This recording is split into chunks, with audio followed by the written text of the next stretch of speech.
Welcome to Takeover Live, back in the struggle set. Because, we don't really have a set. We go from, Zoom to everything else possible. We're usually all over the place. It's the most underrated sports debate show of all time, but it's also, the hardest show to put together, period.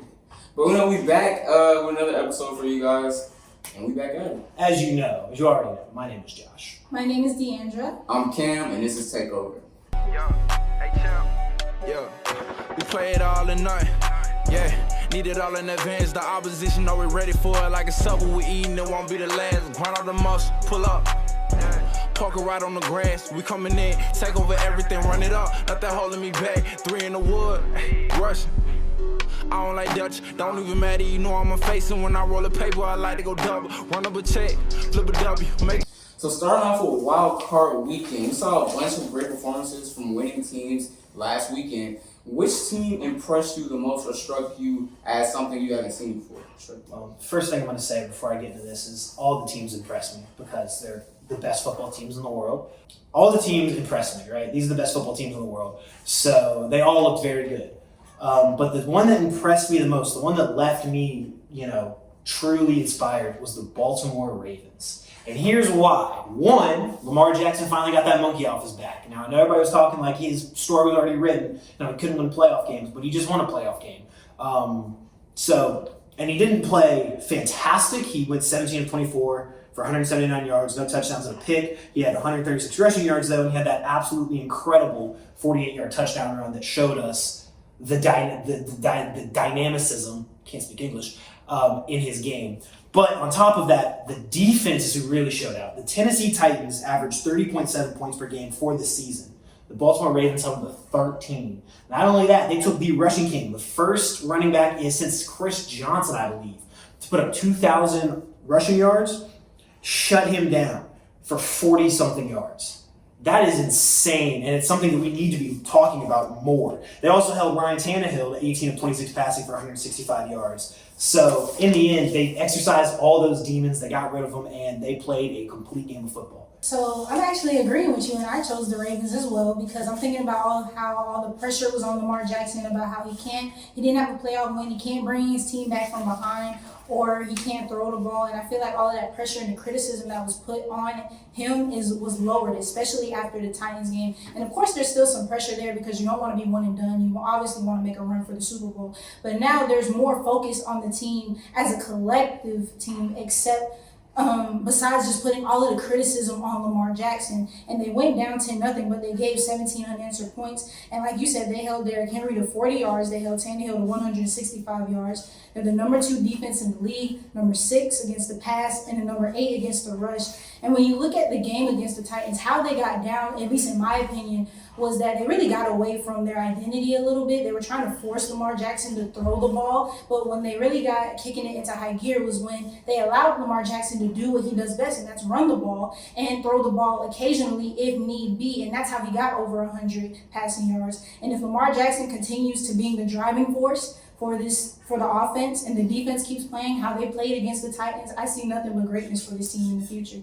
So the Ravens aren't going to get the sweep today. They didn't look the most impressive to me. The most impressive team to me was obviously the Los Angeles Rams because they put on the best display of defense I have seen in a while. And they dominated in the trenches everywhere with Aaron Donald, Deshaun Watson, and Leonard Floyd. You got to look at what they're doing on the defensive line. They used Aaron Donald in every way possible. They put him in a 2 technique, they put him in a 3 technique, and they put him in a 9 wide, which made things very difficult for the offensive line to do. At one point, they overloaded the right side and put Leonard Floyd and Aaron Donald in both a 9 wide, giving them only one person can block, giving them one-on-ones. And we all know if you block Aaron Donald one-on-one, your quarterback is getting sacked for the most part. And they basically shut down on the back end as well. You see Jalen Ramsey versus DK Metcalf. When he guarded him the 7 times, he only caught 3 balls, and it was only for 33 yards. He basically eliminated Jalen Ramsey from the whole entire game. You got to look at Darius Williams, too. He showed he's a great sidekick and can lock down the other side of the field. And you look at their whole game as well. I don't believe defense is going to win it all anymore, but this defense definitely showed out and shut down the offense that was scoring 28 points per game and literally held them up to 13 for a majority of the game. They scored a late touchdown late in that game.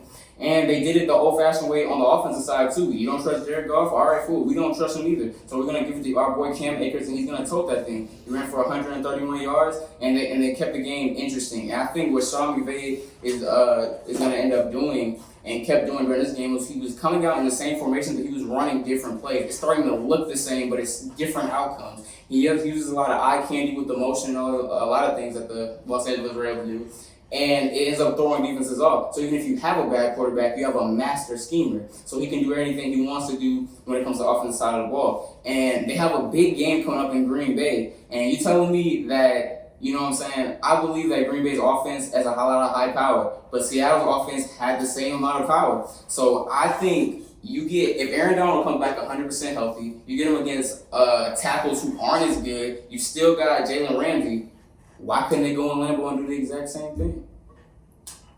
You're crazy. I got the ring. You're crazy. I'm not saying they're gonna win this game, but I feel like if Aaron Donald's completely healthy, they have a chance to win this game. You're crazy. No one thought they'd beat the Seahawks.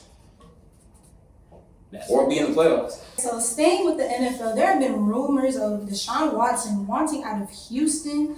So what do you guys think? Where is the best fit for Deshaun Watson? First thing I want to say, Deshaun Watson should absolutely want out of Houston. I don't think that's up for discussion. That culture is toxic. It wasn't just Bill O'Brien, it was everybody in the organization. Any organization that okays trading your number one wide receiver just because he maybe wants to get paid what he is worth, it starts at the top.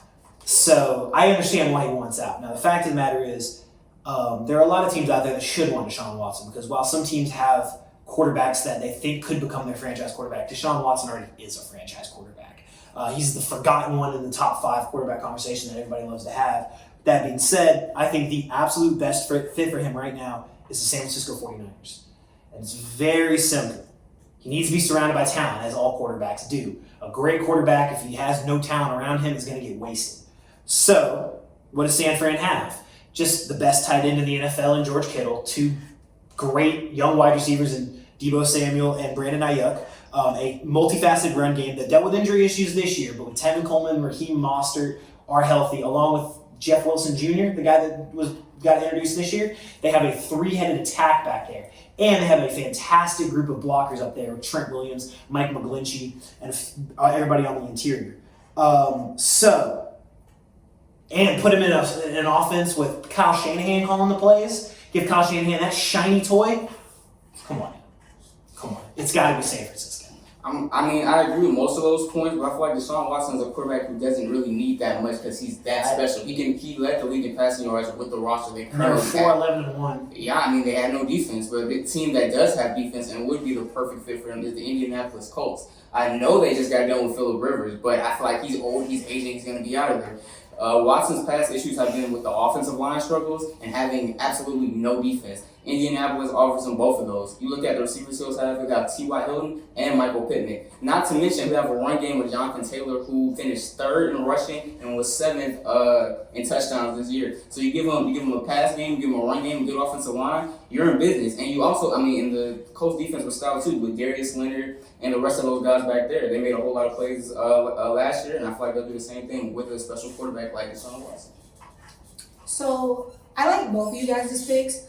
However, I chose the Washington football team because they have a lack of a QB, they have a lack in explosiveness, and we've seen what Deshaun Watson can do. He puts up points, and his team had a terrible defense, and of course he had a lack of an offensive line.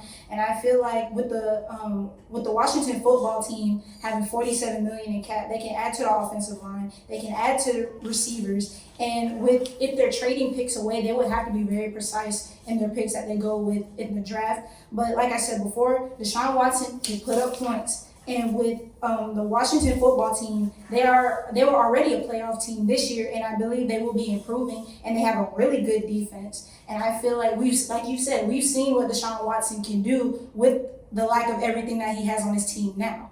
So that's why I picked the Washington. I just wouldn't trust the football team because I think Heineke played his way into getting that position. He just took the GOAT to 4 quarters. I know it was his first start, but I think you could be behind Heineke or Alex Smith. He didn't take the GOAT to 4 quarters. He did. He took the Tampa Bay defense to 4 quarters. He did Wasn't in his job to respond? He did nothing against Tom Brady. I mean, because he's on the defensive side of the ball. Exactly. So the comparison you're making is a terrible comparison. Not really, because I think other quarterbacks would have done worse in that game. And that's I think Heineke is good. I think he made a lot of key listen, plays. hear me out. Heineke, Deshaun Watson. I was going to say, that's exactly what I was going to make. That's as good as fine, Heineke was, if you have the chance to get Deshaun Watson. True. But you're putting him in the same situation. They're front heavy on the D line, but they have no DBs. Man, listen. So they're giving him another any team in the NFL NFL not named the Kansas City Chiefs, at this point, I would argue, should at least look into getting him. The Bills shouldn't either. Maybe the Bills. Okay, that's fair. Going on to our fan submissions, we got who submitted this one? Man, the one and only, the great Stephen Julian, also known as the man who helped create the man right here that you see today. That monstrosity. But all right, let's see what he had to say. Hey, Takeover crew, my name's Steven. I am an older listener, watcher of the program.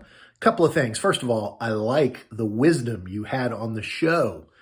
That extra guest you had, fantastic take. You should have more wisdom on the show. One of my teachers used to say that old age and treachery will always defeat youthful enthusiasm.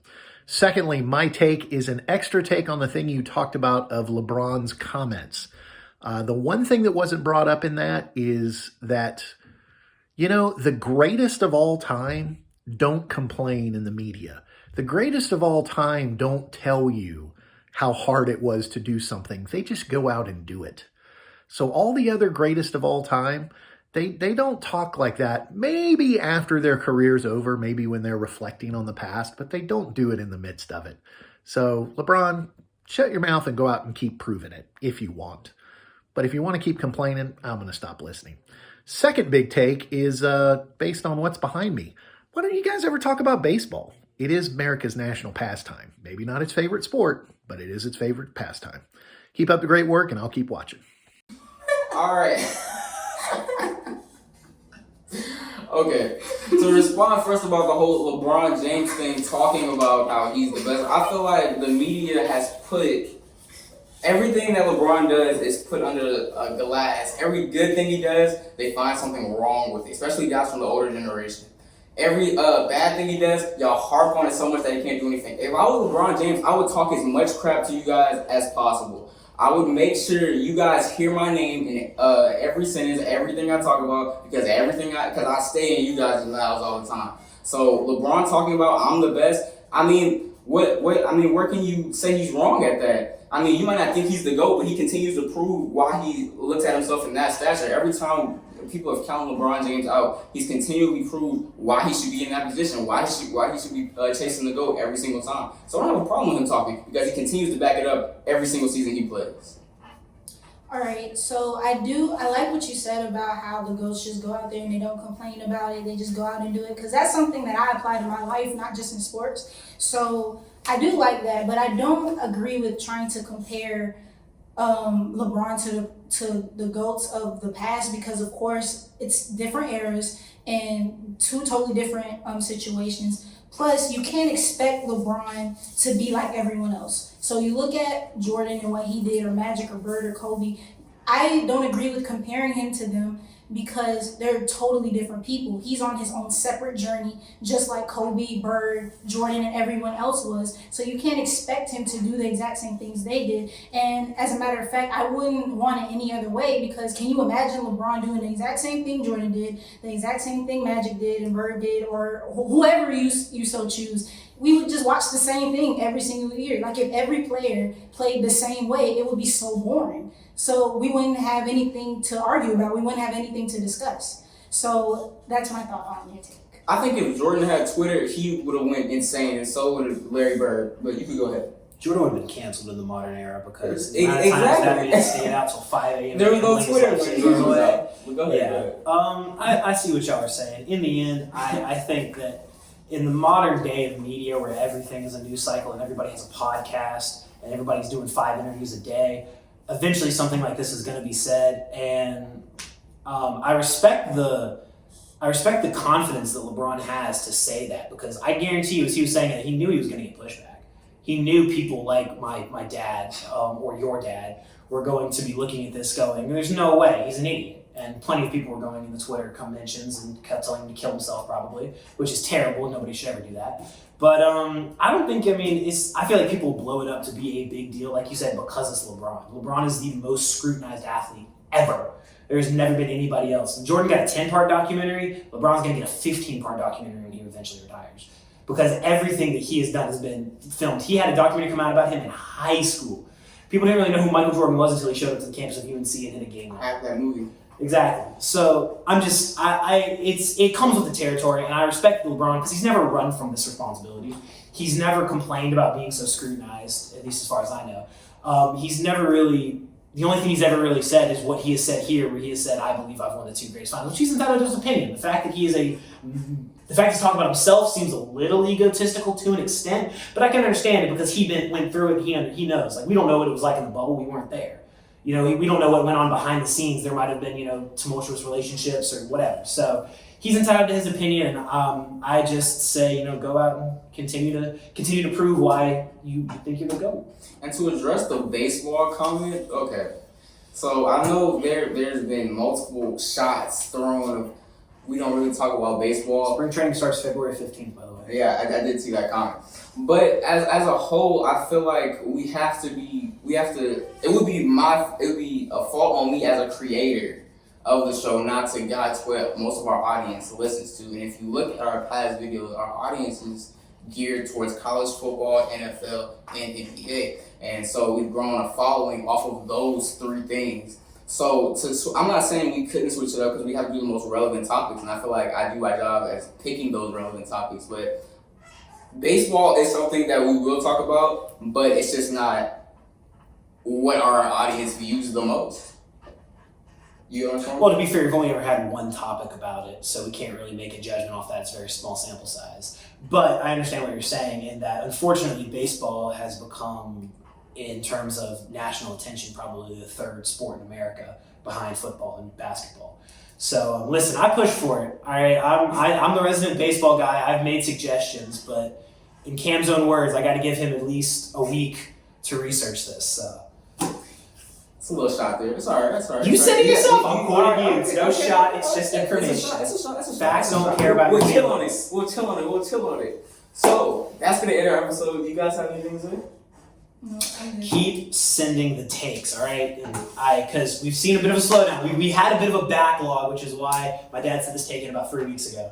But continue to send in those takes. This is your chance to step toe-to-toe with greatness right here. This is the best, not the most underrated. This is the best. I will come out and say it now. This is the best sports debate show on YouTube. All right, we are the kings and the queen of sports debate, and nobody else can step to us. All right, you have a chance to step to greatness, step to the best to ever do it, step to the group that does the most harm, with the greatest charm, and the biggest arms. All right, we are the reason that Waldo is hiding. Now, please, please, please send in more takes so we can tell you why you're wrong. Hey, champ. Yeah, we play it all in night. Yeah, need it all in advance. The opposition know we're ready for it. Like a supper we eating, it won't be the last. Grind all the muscle, pull up. Parker right on the grass. We coming in, take over everything, run it up. Not that holding me back. 3 in the